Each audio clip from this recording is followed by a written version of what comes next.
কেউ মোনাজাত করছেন, কেউ বা ফুলের তোড়া দিয়ে শ্রদ্ধা জানাচ্ছেন, কেউ দাঁড়িয়ে আছেন নীরবে, ছবি তুলছেন অনেকে। এই চিত্র রাজধানীর জিয়া উদ্যানে বিএনপি চেয়ারপারসন বেগম খালেদা জিয়ার সমাধিস্থলে। সবাই বিনম্র শ্রদ্ধায় স্মরণ করেন সদ্য প্রয়াত এই মুহূর্তে বাংলাদেশের সবচেয়ে জনপ্রিয় এই নেত্রীকে। সকালেই দাদির সমাধিস্থলে ছুটে যান বিএনপির ভারপ্রাপ্ত চেয়ারম্যান তারেক রহমানের মেয়ে জাইমা রহমান এবং আরাফাত রহমান কোকোর 2 মেয়ে জাহিয়া ও জাফিয়া রহমান। এ সময় তাদের সাথে ছিলেন কোকোর স্ত্রী শামেলা রহমান ও খালেদা জিয়ার বোন সেলিমা ইসলাম সহ পরিবারের অন্য সদস্যরা। তারা দোয়া করেন ও ফুল দিয়ে শ্রদ্ধা জানান সমাধিতে। এরপর একে একে সমাধিতে শ্রদ্ধা নিবেদন করতে আসেন দলের সিনিয়র নেতা থেকে শুরু করে বিভিন্ন পর্যায়ের নেতাকর্মীরা। এসেছিলেন স্বৈরাচার এরশাদ সরকারের পতনের আন্দোলনে রাজপথে বেগম খালেদা জিয়ার পাশে ছিলেন সেই সব ছাত্র নেতাও।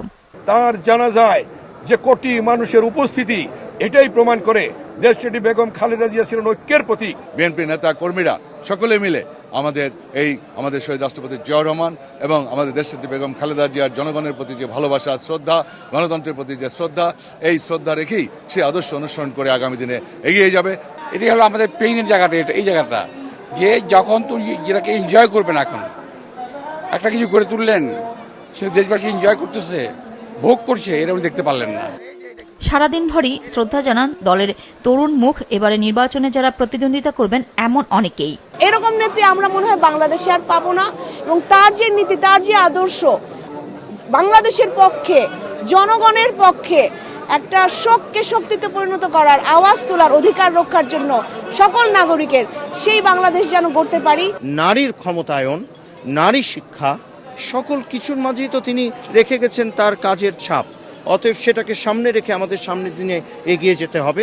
বাংলাদেশের স্বাধীনতা, সার্বভৌমত্ব এবং বাংলাদেশ রাষ্ট্রের ভৌগোলিক অখণ্ডতা এবং আমাদের যে ইন্ডিপেন্ডেন্স এবং আমাদের ডেমোক্রেসি, এই যে 4-5টা মৌলিক বিষয়, এই বিষয়গুলাই আমাদেরকে অনুপ্রাণিত করবে।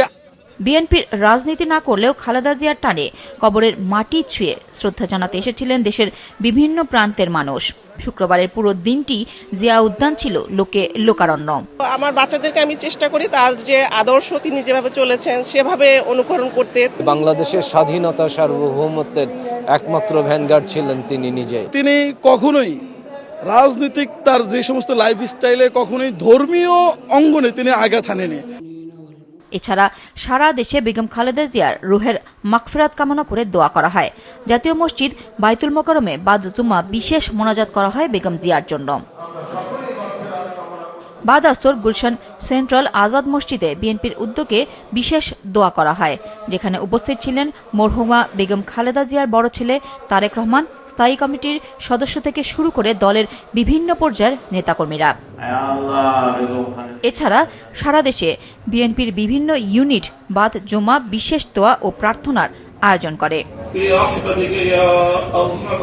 নুরুন নাহার উইলি, মাছরাঙা সংবাদ, ঢাকা।